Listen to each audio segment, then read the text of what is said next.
Hola a todos, sean bienvenidos a una nueva emisión de su podcast En órbita. El tema que hoy quiero compartir con ustedes se titula Visitantes de dormitorio.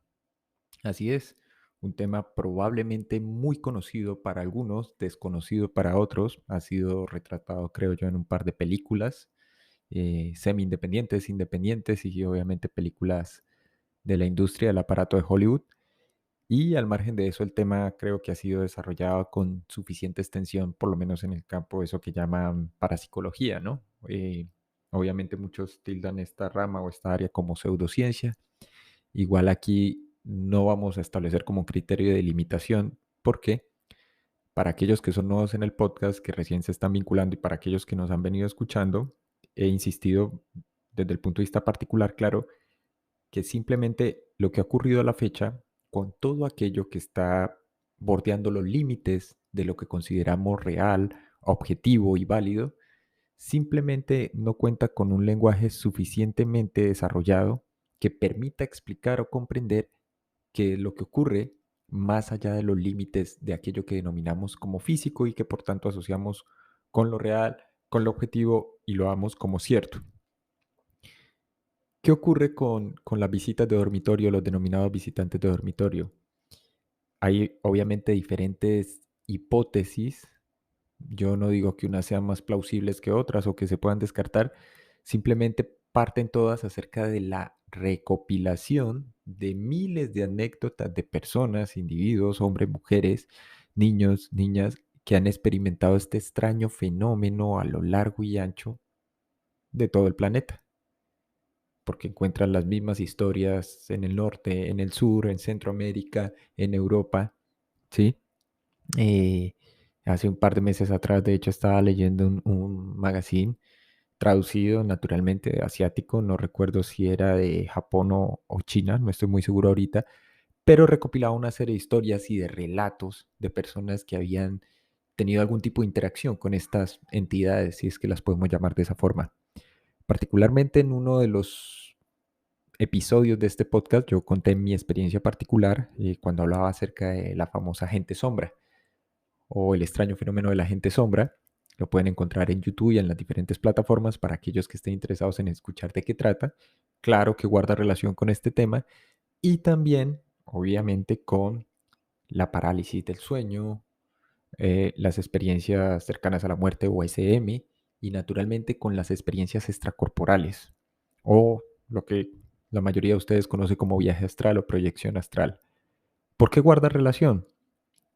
Resulta ser que hay un punto o un estado intermedio, ¿sí? Hipnagógico, se podría decir, entre la vigilia y el sueño total, es decir, justo cuando nos vamos a dormir y no, digamos, al quedarnos totalmente dormidos o justo cuando nos vamos a despertar o medio recién nos estamos despertando, es que ocurren toda esta serie de experiencias. Y lo curioso es, diría yo, que es como un rasgo común en todos los relatos de todas las personas, es que tratamos de movernos, tratamos de articular sonidos, de gritar incluso a veces ante la sensación de pavor o temor estremecedor que nos produce el sentir otra presencia en nuestra habitación y sin embargo no podemos hacerlo. Cuando lo hacemos, obviamente el espectro, la figura, si se quiere, la forma, simplemente se desvanece, desaparece. Y sin embargo, durante los segundos que llega a durar la experiencia, pues puede ser abrumadora para la mayoría de personas y eso es totalmente entendible. Lo digo porque a mí me ocurrió hace ya más de una década, diría. Me encontraba obviamente eh, semi dormido, diría yo, calculo. Recuerdo que miré la hora cuando sucedió todo el evento, cuando pude salir del evento. Eran cerca de las 2:30, 2:40 de la madrugada. Y recuerdo perfectamente una presión en el pecho, por eso les dije que este fenómeno está asociado obviamente con la parálisis del sueño, y esta presión cada vez era mayor y más fuerte hasta que perfectamente pude entrever. No podía obviamente moverme, no podía prender la luz de la habitación, pero sí pude ver claramente una figura humana o que describiría como humanoide y que empezó a sujetarme por el cuello. Sentía la presión del cuello y sin embargo no podía ver rostro o cara alguna ¿sí? El cuarto, la habitación donde me encontraba, como ya lo mencioné, reflejaba o dejaba entrar luz de la calle, ¿sí? La luz de las lámparas, de los postes de luz. Y sin embargo, no era totalmente translúcido, era más bien de un negro intenso que de hecho absorbía la luz, un negro profundo. Y claro que sentí pavor, sentí miedo, trataba de moverme o de sujetarle los brazos para evitar la presión sobre el cuello ya, que cada vez era mayor, hasta que simplemente quedé totalmente incorporado en la cama. Lo primero que hago obviamente es prender la luz de la habitación, abrir la puerta, salir, dar un recorrido completo y sin embargo no logro ver nada. Esa fue mi experiencia particular. Le llamo gente sombra porque es parte del folclore y las descripciones que se han hecho al respecto, pero también, ojo, hay que aclarar que está directamente relacionado con eso que muchos han denominado como visitantes de dormitorio. Algunos o algunos individuos afirman que se trata de entidades extraterrestres, otros hablan de seres de luz. Claramente, según el contexto, la región, las creencias y la formación, esto va a determinar en gran medida la interpretación que las personas hacen acerca de estas vivencias. Naturalmente no se pueden descartar y no se puede afirmar que se trate de una mera alucinación. ¿Por qué? Resulta que el cerebro humano, en la forma como opera, como funciona, a través de su actividad electroquímica, desarrolla, digámoslo, una actividad cerebral que está sujeta a cierta modulación de esas ondas cerebrales, ¿cierto? Ya lo habíamos mencionado acerca de la relación de esto con ese concepto de la fase, por ejemplo, que maneja Raduga para la proyección extracorporal, o con la misma actividad que se produce previa a lograr con éxito una EFC o una experiencia extracorpórea, que eran las ondas cerebrales, ¿no? Beta, alfa, delta y teta, ¿correcto? Y es en ese estado alfa, curiosamente, donde ocurren todas estas experiencias que he mencionado.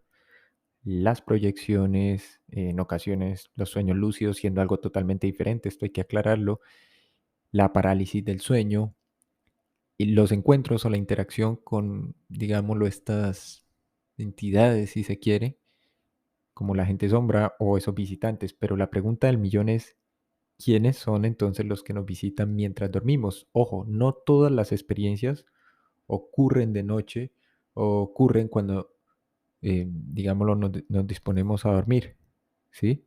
Hay personas que, independientemente de si padecen algún tipo de trastorno del sueño o no, por momentos leves incluso han llegado a experimentar esto, es decir, en esos, ¿cómo se le llama? Entretiempos en los que se echan una pequeña siesta, le decimos aquí en Latinoamérica como un microsueño, digámoslo así, logran experimentar este tipo de extraños fenómenos. Hay montones de relatos, todos guardan similitud, la persona está normalmente recostada o está intentando conciliar algo de sueño en un sillón, en un sofá, en la cama, ¿sí?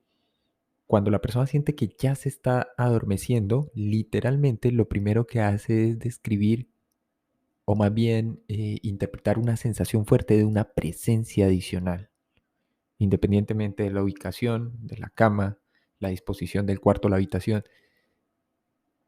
Y automáticamente, cuando uno trata de verificar, que es lo que afirman la mayoría, incluyéndome, es imposible. Movimiento ocular, desplazamiento del cuello, de las manos, de la cabeza, nada, simplemente el cuerpo no responde. Y sin embargo, estamos totalmente seguros de que hay algo allí. Como lo mencionaba antes, algunas personas lo han asociado, por ejemplo, con entidades extraterrestres, otros, digámoslo, imbuidos en esas corrientes nuevas era, hablan de seres de luz, otros hablan de espectros o seres desencarnados o seres fallecidos, etcétera, etcétera. No importa qué acercamiento, qué abordaje se le dé, no digo que sea más legítimo el de uno u otro, simplemente lo que resulta, digámoslo, paradigmático es que todos, absolutamente todos, reporten por igual que hay algo allí, en nuestro cuarto. ¿Qué es lo que ocurre? Las personas, como ya lo mencioné en general, a través de consensos establecen esto es verdadero o esto es falso.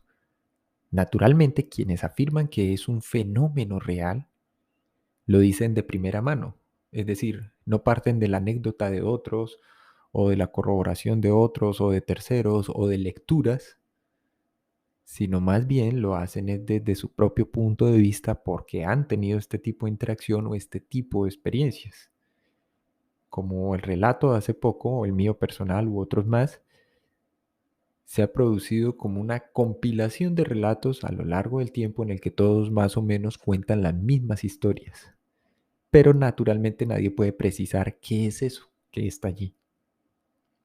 Dicho así en términos genéricos, un visitante dormitorio es el fenómeno o la experiencia en la que cualquier individuo, encontrándose entredormido, porque recuerden que puede ser recién entrando o ingresando al estado de sueño, o bien saliendo de este, que se experimenta la percepción de una presencia. Alguien más está con nosotros en nuestra habitación. No es un tema de sugestión, no es un tema de falla cognitiva o de alucinación perceptual. Porque para eso, entonces, bueno, ya tendríamos que entrar en el campo de la neurobiología y las neurociencias y aferrarnos a una explicación que dentro de un marco específico indicaría que no importa qué veamos o qué percibamos, se trata simplemente de una falla en el funcionamiento de la actividad cerebral que nos lleva a un error de interpretación del entorno, del espacio físico.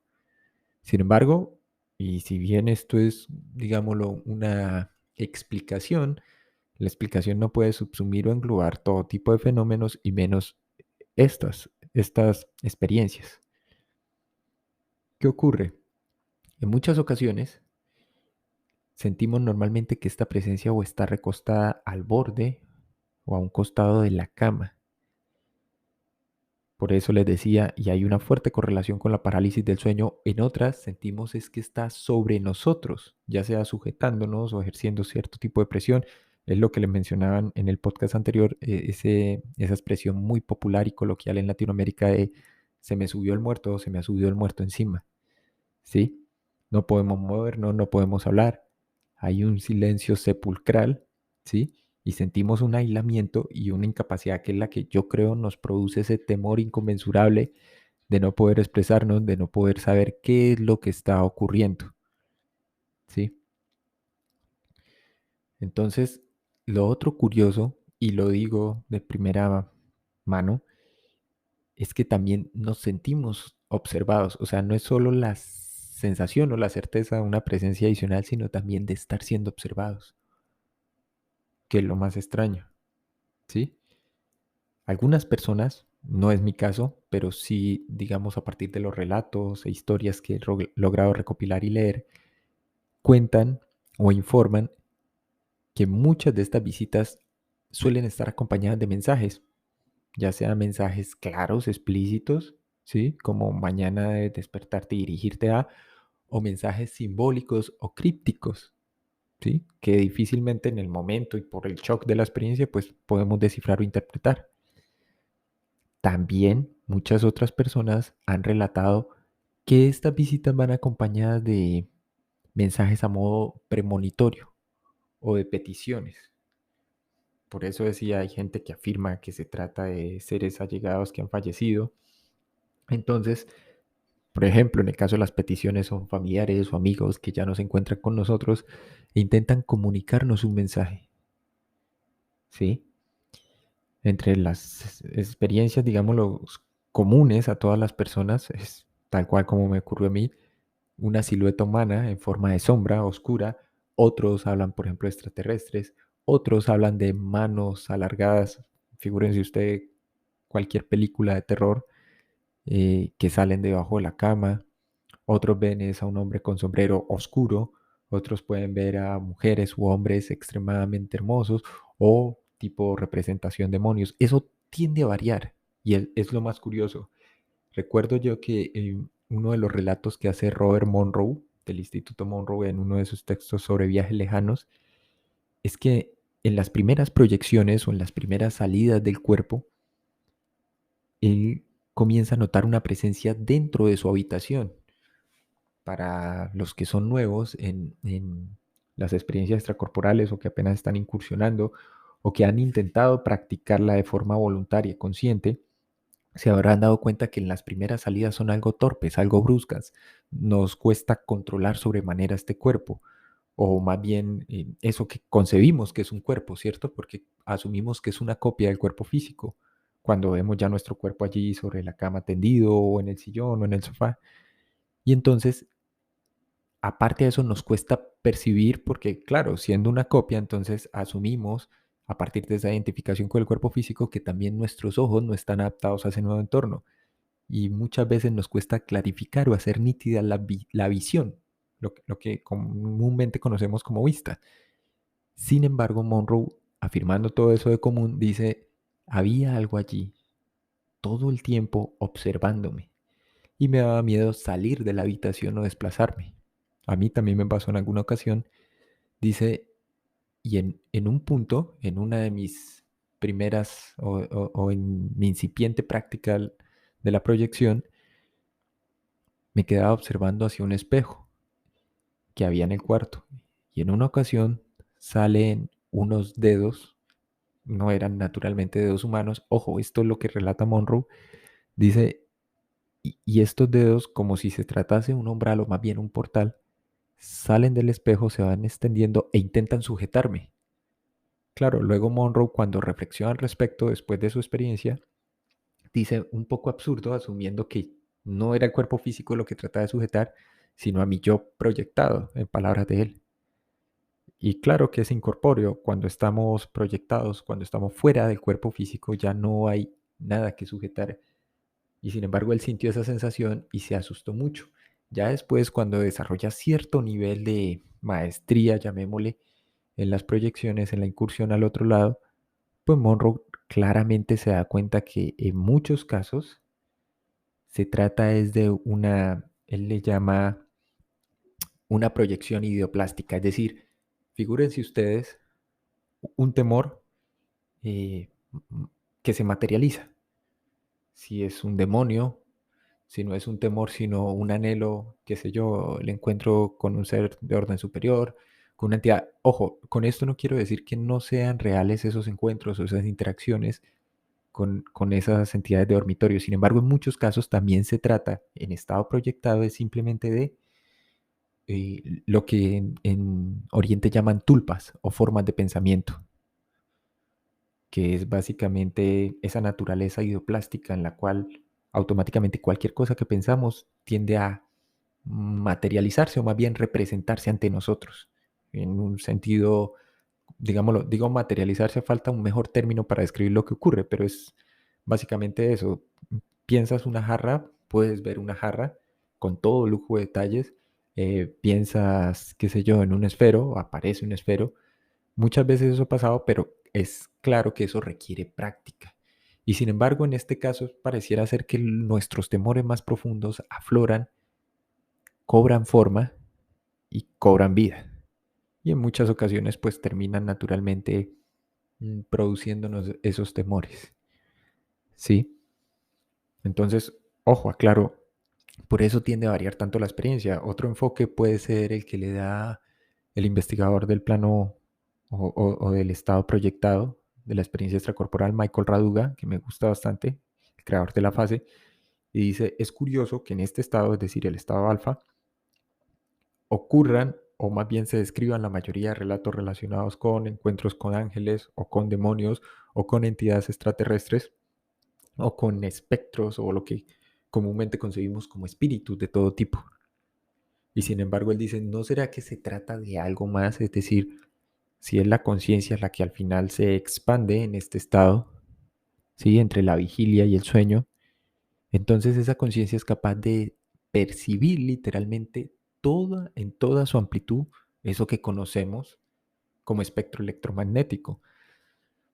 Recuerden que la realidad física o eso que llamamos realidad física no es más que un fragmento que es traducido e interpretado a través de la percepción y la actividad cerebral y que nos da una imagen más o menos organizada del mundo externo objetivo, pero que sin embargo, a efectos prácticos también ese cerebro actúa como un filtro, como un colador, tiende a tamizar nuestra imagen de la realidad y en ese sentido se reduce. Por eso otros exploradores del otro lado o de la realidad, le llaman realidad ampliada como Frank Keppel, precisamente porque cuando nos ponemos a leer, a estudiar, a intentar a entender, a hacer abstracción de eso que se conoce como el espectro electromagnético, pues nos damos cuenta que es una franja supremamente amplia, donde perfectamente las dimensiones, las tres conocidas, cuatro si le añadimos el tiempo y otras más, simplemente están superpuestas.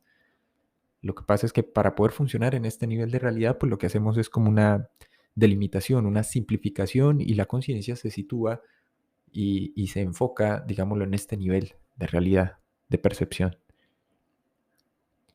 Entonces, hay algo más que ocurre naturalmente en la experiencia y que no, digamos, no se puede simplificar simplemente como un trastorno del sueño o una alucinación hipnagógica, que es lo que muchos dicen, es decir, una alucinación que mezcla contenido visual, contenido auditivo y que da como resultado eso.